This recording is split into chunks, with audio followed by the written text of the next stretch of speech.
ito ay rated SPG. Striktong patnubay at gabay ng magulang ang kailangan. Maaaring may masiselang tema, lengguwahe, karahasan, sexual, horror o droga na hindi angkop sa mga bata.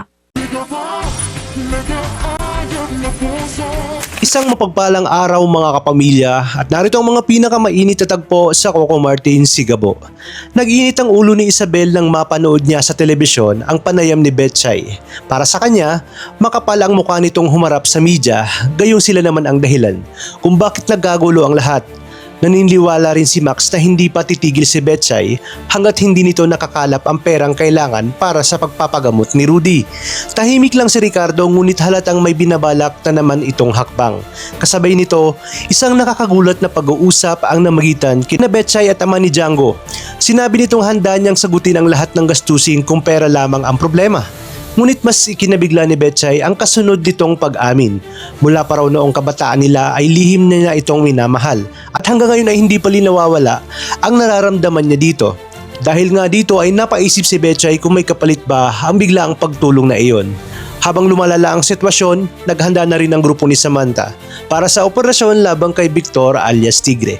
Mahigpit ang utos ni Diego na sa oras na makita ang target, kailangan siyang abisuhan agad upang hindi na ito muling makatakas. Sa kabilang panig, nagtaka si Gabo nang makita niyang nasa labas pa rin ng bar ang kanyang mga kasamahan. Hindi pala sila pinapapasok dahil wala silang maipakitang QR code. Nagkaroon pa ng kaunting katatawanan nang pagkamala nila itong QT. Ngunit agad ding bumalik ang tensyon.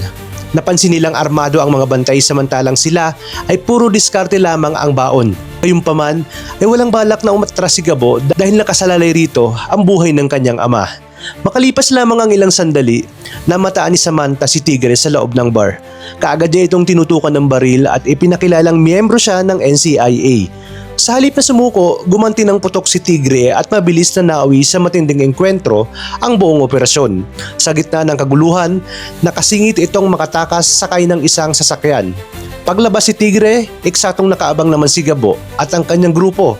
Walang pag-aatubili nila itong hinabol, kasabay rin na kumilos sina Samantha, kaya dalawang magkahiwalay na grupo ang sabay na humahabol sa iisang target.